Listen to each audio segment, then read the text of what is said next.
Good afternoon. I think it's past noon. Well, it is a pleasure to be with you today.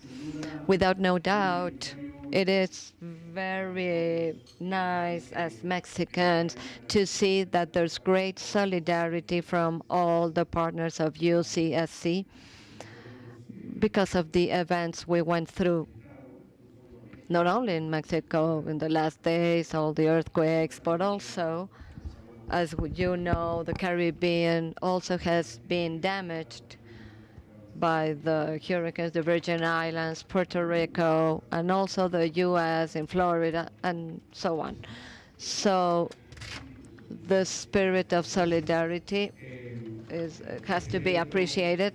So this event is the 18th annual meeting, and the idea of this meeting is to analyze the recent trends of globalization. In my case, my main conference will be about the renegotiation of NAFTA and in what extent this can become a new model, like when it was negotiated for the first time.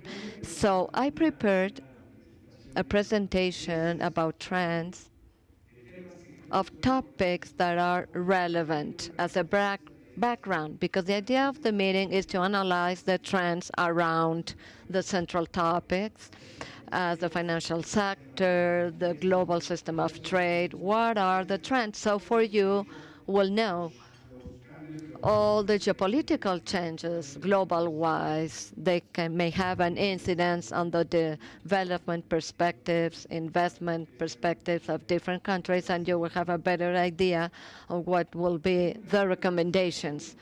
Well, this is like, it could take me like all the session to talk about this, not only the introduction part, but also my presentation. But it is important to have them as a background.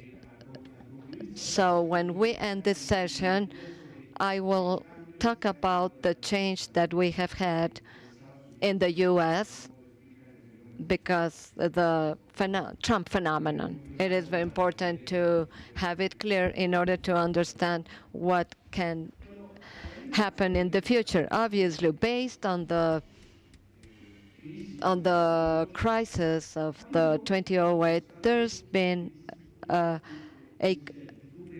constant or center uncertainty in the future of the policies, and this graphic explains it very well. The 2008 crisis, then again, the immigration crisis, and then the European Union referendum, the Brexit, and then the US election. See how the idea has increased. So we do not know how the future will be. Also, import growth is affected. Look, uncertainty is going up and the development is down. This is the result of the financial crisis, but there are also some paradoxes. Look, the last year has been the top stable year for the security market and Wall Street. It has been the most stable year. So we wonder what's happening. How can you explain that on one side you have a lot of uncertainty and then a lot of stability in the stock markets? Now, the forecast, the growth forecasts for the WEO, IMF, say that our future is not so promising. After we check the 2018 forecast, the area helping to development not to make this so serious is Asia. You can see this in the growth of Asia and China. Growth rates are not as high as in the previous year, but they do trigger the rest. That's why it explains this 3637. Another important factor is the interest rates that are really down.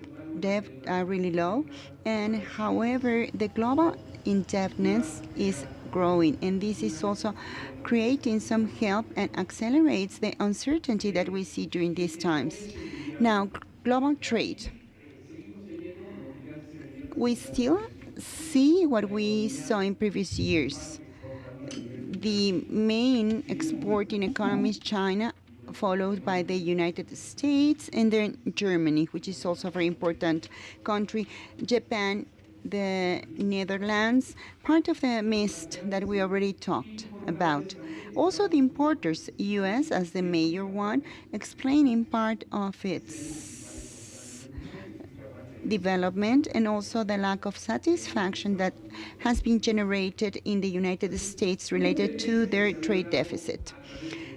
And a trend that took place during all this time after the World War and the neoliberalism, a trend that took place always was that global growth was led by international trade. So we still have a direct relationship to that. But usually the growth was triggered by world trade. You can see very clearly that correlationship, the GDP growth tied to world trade. But in the last years, we have a higher growth, but global trade has not been so dynamic as it happened after the Second World War. And this is really a concern because it has been one of the triggering agents. And this is related to the failure, the incapability to recover the role of the WTO, where all governments were arranging agreements in a generalized manner. Those were arrangements, contracts, agreements, where all of them traded off. But as you know, after the crisis, and it has not been resolved after this crisis between developed and I think that these dynamisms after the Doha round explaining why they have turned to this new trend using regional trade agreements. And as you know, those are agreements among country groups to release blockages in trade. And this has really been accelerated for the year 2015. Look at the growth of those regional trade agreements. For this year, we had more than 1,000, and they are still growing. And I'm talking about trade agreements not only in the northern region, but northern, south to south. And as you can see, they have increased a lot in the last years. And that's an important trend. And I think that this chart is very interesting. After the failure or after the crisis, and this is not a fact. There are some economists, by the way, we're organizing a diploma course related to this topic, and we have several experts. Among those, all of them agree that we cannot neglect the TPP, which is kind of frozen, but it will come. Yes, there's a rule according to I think that this will come into place if all the countries sign it after 2 years of having negotiated it, unless 87 of the countries, which is equivalent to the GDP of the members, will approve that. Of course, this rule was set forth to make sure that this was part of the agreement of the United States and Japan. As you know, Japan does want this agreement, and they have tried to do it. And every time this prime minister comes, he insists to Trump to reconsider, but Trump decides that no. So the agreement is still in place, and as you know, they are examining the possibility to have it in place or reactivate the TPP. So these regional agreements are the ones that are giving an alternate game, so to say, to promote this, because the WTO is right now in this crisis, and it might seem that it could be resolved. There's a new trade agreement for trade facilitation. This is a great agreement that was signed in Bali, giving hopes that it can play an important role. So this would be the structure of what we have. If the United States does not accept the TPP agreement, that would be the structure of the Asian Pacific region. And as you can see, the RCEP will become the agreement, as well as with APEC, which is the Chinese and Hong Kong part. So they in turn also with Mexico, Chile, and Peru. So all of them are participating in these universes. So APEC has been an organization that has worked based on the idea that says you decide your pace. It is not like the NAFTA or the WTO having commitments to reduce tariffs or barriers for that date, and there are clear commitments. In APEC, it is kind of more free. But yes, it is an agreement that could be an alternative if the TPP at the end is not enforced. That was important for my conference. But well, now I will turn to this chart.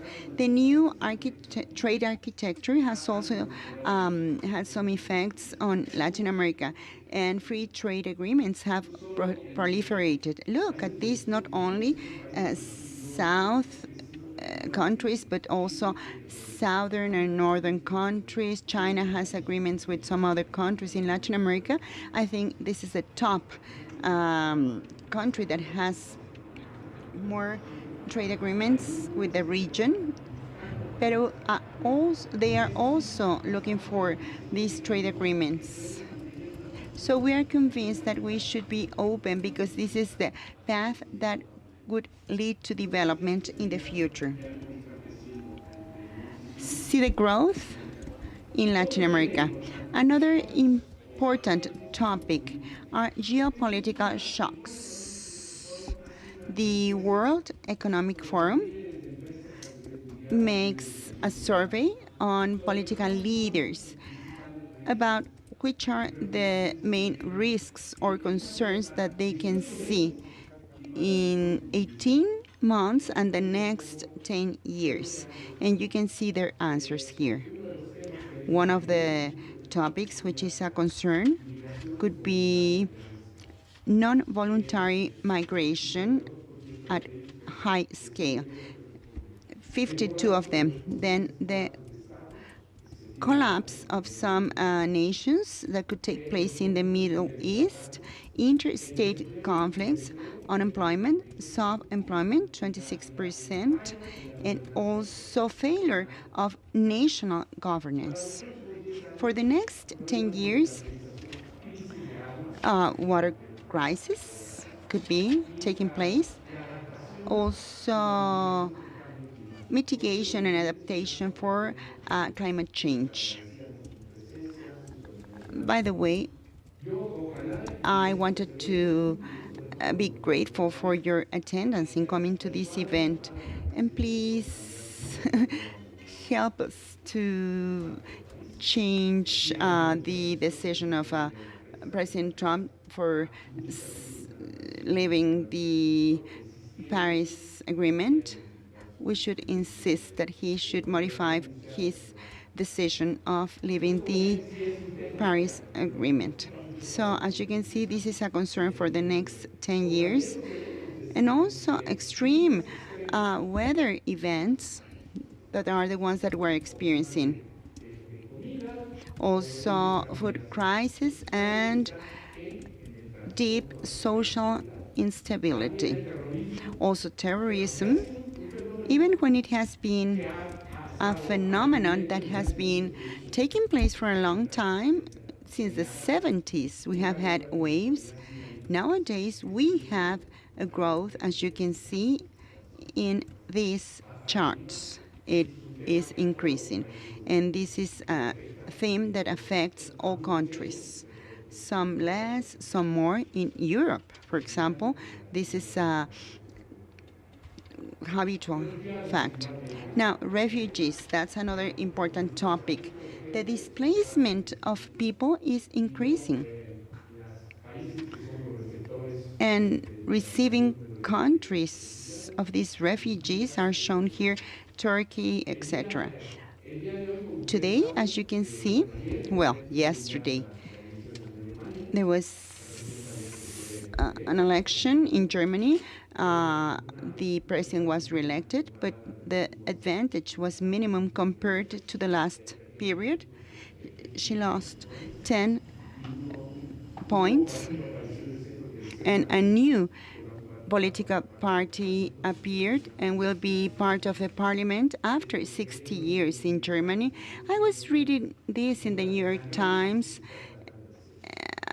I was reading the analysis, and I think that the consensus of the analysts that I was reading today in the morning is that the openness policy should shift regarding the refugees. And this right-wing party says to recover Germany for the Germans. They are losing their identity. That's what they claim in this political party. Another important topic that has us checking the news is North Korea. As you can see, North Korea has created their own arsenal. You can see some of those weapons here. You can see the location of their weapons. Obviously, this puts at a very complicated situation South Korea, Japan, the United States, which supposedly will secure the safety of all these countries. But look at this. Those are the long-range missiles that have increased, so they could reach our continent very easily. And this makes or represents a big concern. So what's the kind of policy or reaction that we should have? We have four adapted from Mr. Bowden. One is prevention, a comprehensive attack. But as he says, what are the potential challenges? A confrontation with China or nuclear accidents that could trigger a war. So that might not seem a good option. And then contention that was used in the Second World War period by the United States in regards to Russia, specific attack to decrease the army capacity of North Korea. What we can see is that there are several problems here. Probably Kim Jong will not remain in power. So probably we could have stronger military leaders, and that will generate a war. And then number three, that's the one that you have seen in the news constantly, decapitation. They are planning an attack to remove leaders, especially the president, a military leader, and this would make the war not to be possible. And there's a clear violation of international law and a huge uncertainty about the alternative that will be the best to remove these leaders. And then the final one is acceptance, which is the one that we have at present. Economic sanctions that are being implemented, Trump wanted them to be harsher, forcing China, Russia to support, for example, limiting oil exports. It didn't take place. So the uncertainty remains, and this indicates that North Korea, if this continues like this, they will be able to continue with their plans to create their capability to create long-range missiles. So this is complicated. As you know, economic sanctions have not helped to stop Russia in Europe. They have not withdrew from Crimea. They are, on the contrary, empowered. So they have not already talked about this in an external war. And we have participated with the peace army. So just imagine this scenario. This is what experts are analyzing. What's the most convenient decision? President Trump is not very clear about the diplomatic path. It doesn't look like the right option for him, in spite that China and Russia insist on that. So what's happening? South Korea is pushing to accelerate their armament race. Also, Japan is changing. So that's an uncertainty scenario.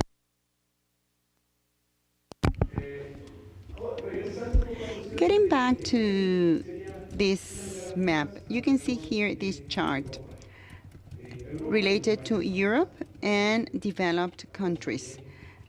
From the OECD, the huge increase of debt since the 90s. We have an increase, especially in Japan. The ratio to debt and GDP is almost 50%. That's incredible. Look at Greece, Italy. Germany is more stable, but this is not really a very encouraging scenario. Now look at the Greek economic collapse. Just look how this poor country is doing. And I visited recently this country. And the investment from the European Union in terms of highways and infrastructure, you that live in Latin America, you do not perceive this crisis level as you can see it in our Latin American countries, but you can see here the figures that show this very clearly. They have not been able to recover, so there is a huge debate. And this debate is whether the Europe model has failed or not. Both blocs say that no, because this has become a Pacific region that historically was a violent region, so they have resolved seemingly that problem of war, and this is the biggest experiment of regionalism. It has been still an example to tackle social cohesion problems, and also an example on human rights, democracy, etc. So the European Union still is an example. Could be improved, as some of them say, of course. And yes, in Greece, seemingly, we have a big support in the population to remain within the European Union. Those that support the idea, the supporters, say that Europe is the solution and not the problem, but some others say no. They are more realistic, and they say that the war solution is not related to the European Union, but the existence of the NATO that is generating more violence. But the problem is doomed to fail because they have not resolved their monetary problems and the fiscal and tax issues. They need a new fiscal reform, a new policy that acknowledges the different development levels of the region. President Macron supposedly came with a new policy proposal searching to tackle this problem, but he was clearly told when he arrived, at least the Germans, that they are not really convinced about the idea that they should have a fiscal or tax union, provided there are no important reforms in some countries. For Germany, they believe on that. And another critique that has been made to the European Union is that it is a model which is led by political elites and which is not related to democracy. So voters are not deciding what happens in Brussels and all the institutions of the European Union. This is just an elite policy. So it has lost its political legitimacy. Would they be able to advance? Well, we don't know yet. Another topic that has also been important, and I'm getting closer to the topic of the major conference, the role of technology and how it is related to employment. Look at this chart. This is an analysis from McKinsey. You can see that there is a clear growth of technology, robotization, substituting job positions in different sectors, and the trend looks to continue. So what kind of employment or new educational policies will be in place? What should countries do to face this technological change? Look how in the States they have lost job positions due to this. Bookkeeping, general clerks, secretaries, because all these tasks are completely automated. Likeliness of computerization to cause losses in job position. Look for recreational therapists. This is not a concern because they are still necessary. They cannot be automated. But look, telemarketers, accountants, salesmen, saleswomen. Look, the likeliness that their job positions will disappear in the near future. Now, the New York Times experience. Look, from 4,000 employees, how they have dropped. Less than half of them in circulation in all the levels of the company. This drop is very clear.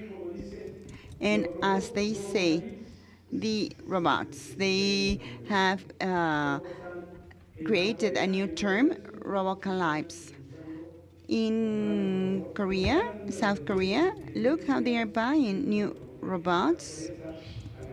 They are the leaders in this respect. Japan, Germany, Sweden, etc. They are acquiring more robots to automate their processes. So this is a huge problem, and everything is related to this big phenomenon.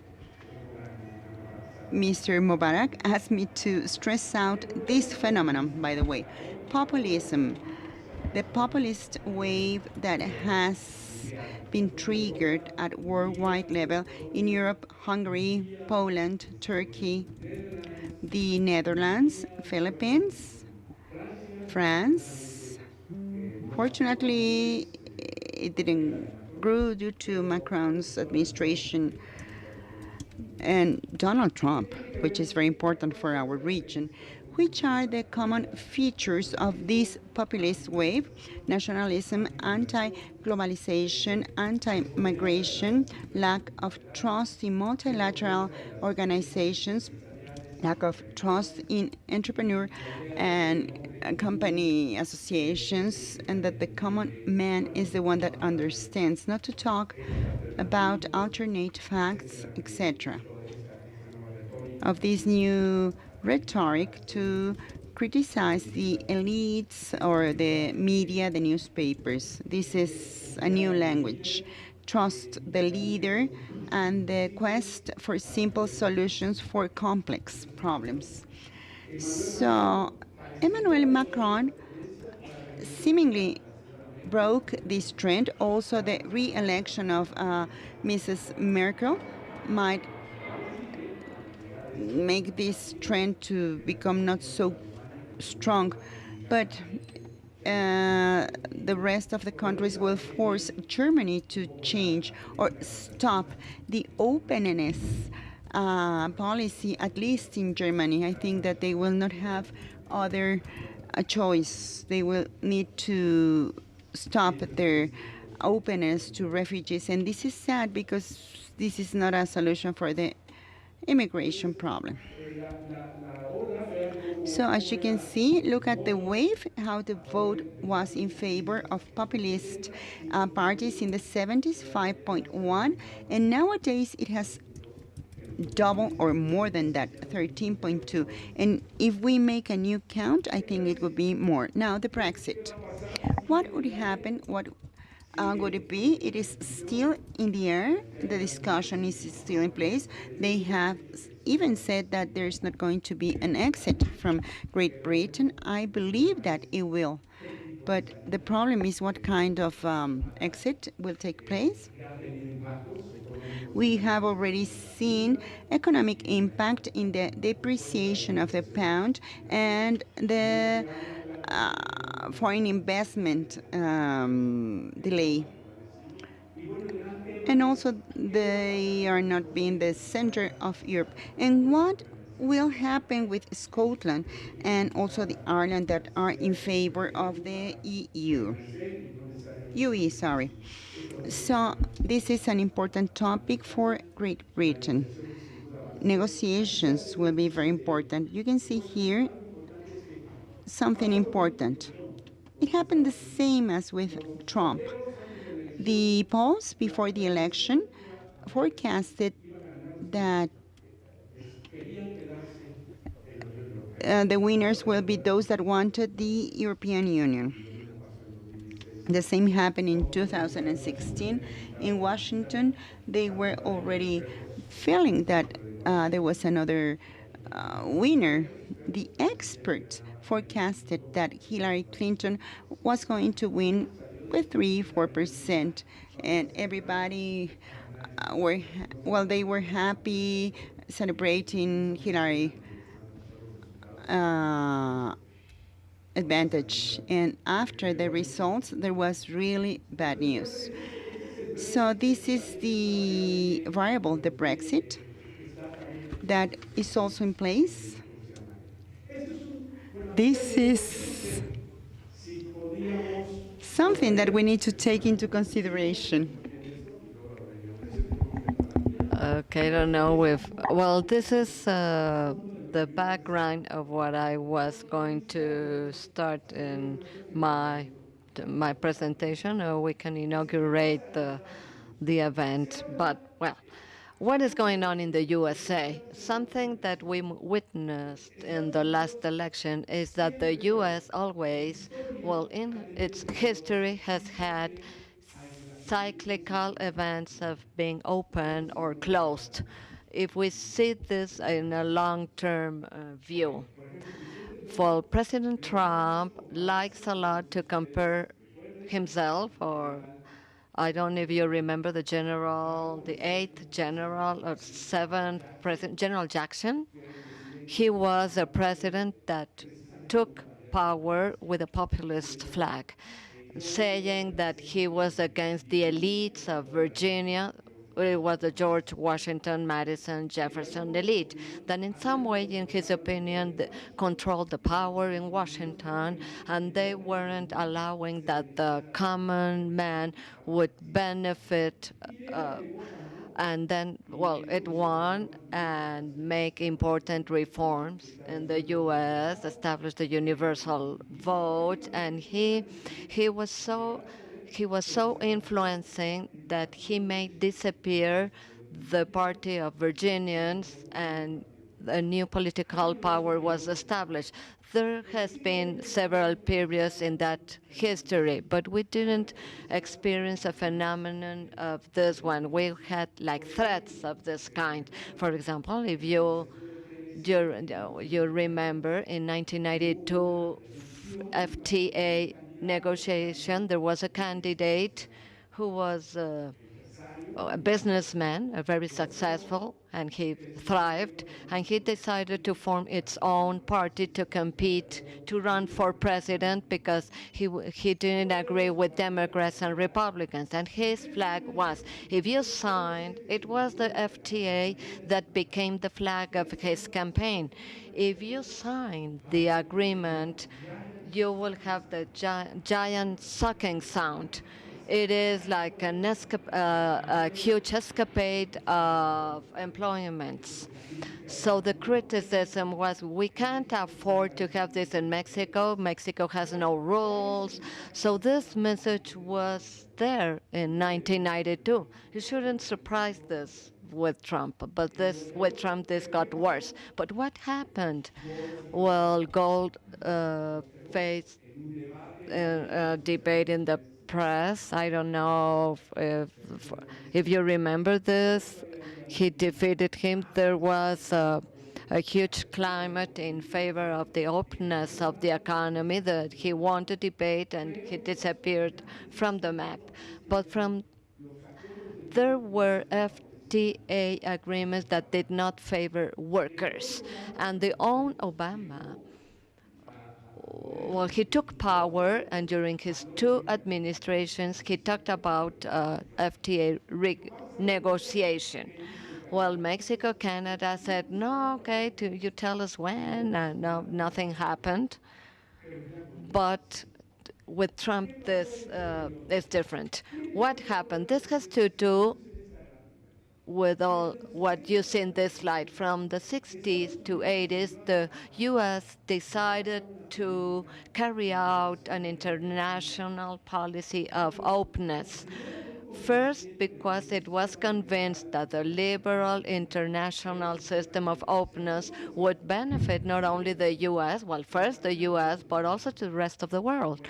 That is why he carried out the Marshall Plan to help the recovery of Europe after the Second World War. He created the World Bank. We don't want to be like European countries that have always thought to gain power of all the territories. Our model should be an open model, so all the countries would benefit from it. All the World Bank, it was like the idea of the U.S. back then.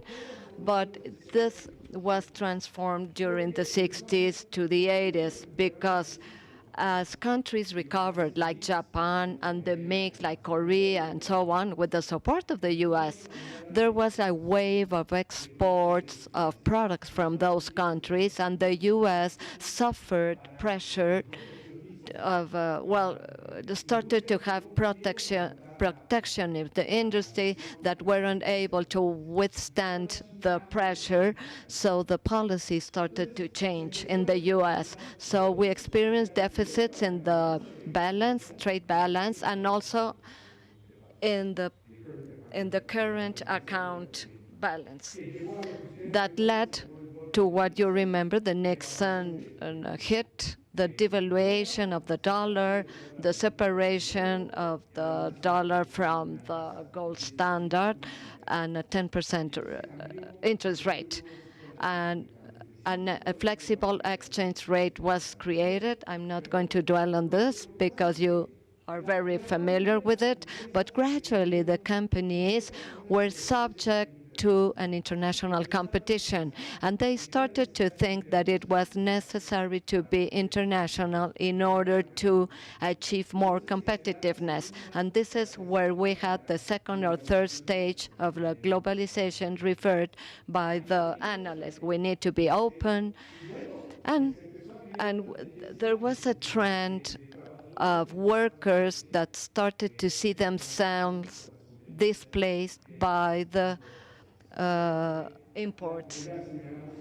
As we mentioned before, there was a loss of jobs. 1 out of 18 workers in the manufacturing sector in around 1917. By 2015, the relation was 1 for each 130 workers. So all the works have dropped. Vulnerable industries, well, clothing, metal, leather products, glass. See how they have lost share in terms of employment in the U.S. This is the core of the groups of people that voted for Donald Trump. And together with this, as our first speaker said, Hugo, who talked about the so-called inequality that has increased. And as you can see, no, let me go back to this. Well, the inequality is here. Well, I skipped it. Okay, this is the inequality. Who receives the 1% and the 50%? See how they have lost share in the total revenue. The 50% that receive the less revenue in the U.S. and how the highest percentage of the 1% captured by the GDP. This has been mentioned by experts. Clinton, during his campaign, talked about the creation of policies to support displaced workers, the new training systems, that in my personal opinion, it would be the solution. But, well, this was not sold in the campaign, so to speak. They should have put more emphasis in order to convince the group of workers that did not support him, like in Michigan or the key states. But this is what happened. And also, what is being going on. Well, the message here, this is not about the trade. It's the lack of investment and the lack of savings explained by the trade balance deficit. It is not about trade. It's the technology, innovation that is explaining those changes. So to conclude, we are in a very fluent climate, so to speak. Some things that seem paradoxical, the stability in the stock market, the exchange in Wall Street, but at the same time, the interest rates dropping and the debts increasing, the growth is not being recovered in Europe as expected, and the U.S., without no doubt, is still the country that it is very relevant to maintain the international order, but there's a threat that there would be like to be isolated that we haven't perceived in this generation, but it has been present in the history of the U.S. It could happen again. We cannot ignore it. We cannot, well, and during my presentation, I will say the contrary. Well, there are signs that prove that probably we may have a successful renegotiation, because I'm very optimistic, and I have to admit that. But also, there could be a real threat that to have like a drawback due to those structural changes and because of lack of policies that would tackle the problem of displacement, and it has to do with technological change. What are the new policies? This is the great topic for all of us. What are the new trainings needed to facilitate an adaptation to new employees or new employments or companies? The geopolitical tensions are adding up, and this can lead to a globalization backdrop, the multilateral, plurilateral system of governance, and the preferential trade agreements are at the head, at the front, to achieve competitiveness. This was understood by Latin America. That is why they are growing so much. And at the end, we need to adapt ourselves to the new technological changes, the displacement of jobs in industries that need to be renewed, and we need to improve in terms of innovation in order to face the existing changes. Thank you very much. Well, having said this, I want to say, thank you, and I hope that what I'm giving you, like this whole overview, will be carried out in detail in these 3 days. I know that there will be a TPP conference, which is a regionalism model, which is very interesting. Probably, I'm sure the speaker will talk about the advantages of this, how this can be an option for other agreements. China, my colleague, is going to talk about the role of China, and you will see all those trends in a more precise way. And without no doubt, it's going to be a very relevant and good conference. I'm sorry for not being here with you, but I would like to welcome you and tell you that we need to declare officially inaugurated this event from now on. I don't know if you can give us ourselves a big round of applause, or we need to stand up. I don't know.